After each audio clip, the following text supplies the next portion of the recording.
So Donald Trump is the perennial victim, according to him, right? He is now retweeting the conspiracy theory from former Love Connection host Chuck Woolery that his own CDC is lying about coronavirus in order to hurt Trump's chances at re-election. Now, I don't know about you.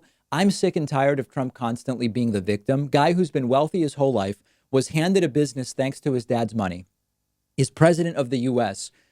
From his rhetoric, you would believe that he was the biggest victim there is, except he's the most privileged person there is. And now there's a conspiracy theory which was put on Twitter to start with by former game show host Chuck Woolery. Trump retweeted it, and the way it goes is, quote, "The most outrageous lies are the ones about COVID-19. Everyone is lying. The CDC, media, Democrats, doctors, not all but most, that we are told to trust. I think it's all about the election and keeping the economy from coming back, which is about the election. I'm sick of it." Then Trump retweeting about this issue of opening schools. Also what Chuck Woolery said, quote, "There is so much evidence, yes, scientific evidence, that schools should open this fall. It's worldwide and it's overwhelming, but no." We have a medical situation, a global 100-year pandemic, and you have a reality TV show host, president, amplifying the messages of the former host of the TV show Love Connection. And what they are amplifying are messages that run directly counter to what medical experts are saying. The U.S. keeps breaking its own record for new cases in a single day. The death toll is around 140,000. Remember, Trump said once it would be 60,000, maybe 70,000. Do you get why the world is laughing at us, but also increasingly crying instead of laughing?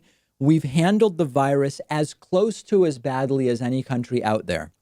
And in the midst of 60 to 70,000 new cases a day, a reality TV host president retweets a game show host Republican as if they know more than the medical community. I told you earlier, the White House has released what is essentially opposition research on Dr. Anthony Fauci, and Trump is, instead of standing with the doctors, standing with Chuck Woolery.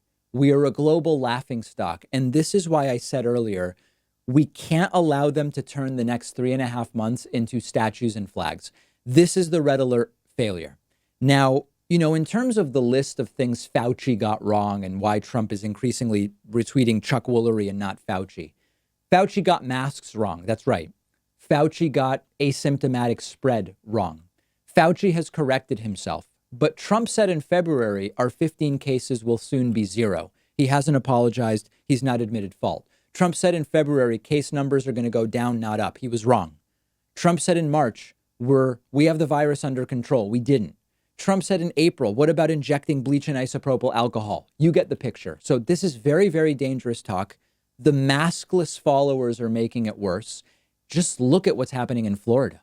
Look at what's happening in Arizona, arguably the two worst places in the world to be right now. I don't know what we need to change people's minds. Like, do we need video of ICUs so people see what it is that happens and what's going on? Will they understand graphic video, some of these folks? I don't know.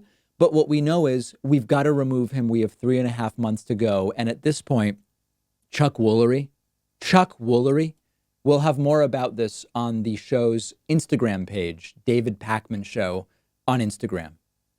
Privacy.com is one of our sponsors, and they're giving you $5 just for using their free service at privacy.com/Pakman. Privacy is a service I've been using for a while now.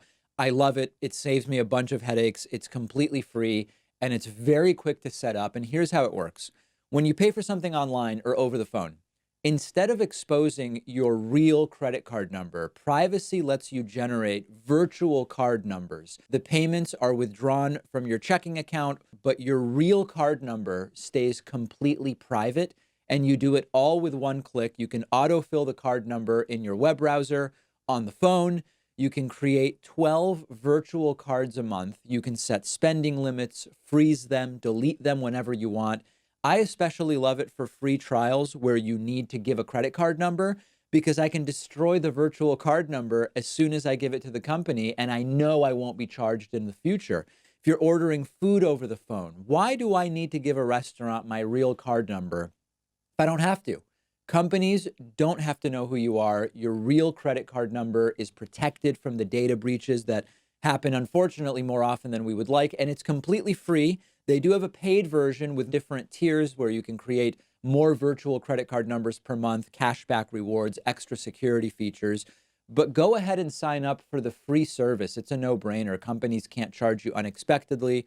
You're protected from identity theft. It costs you nothing. And Privacy is giving you $5 to spend just for signing up when you go to privacy.com/Pakman.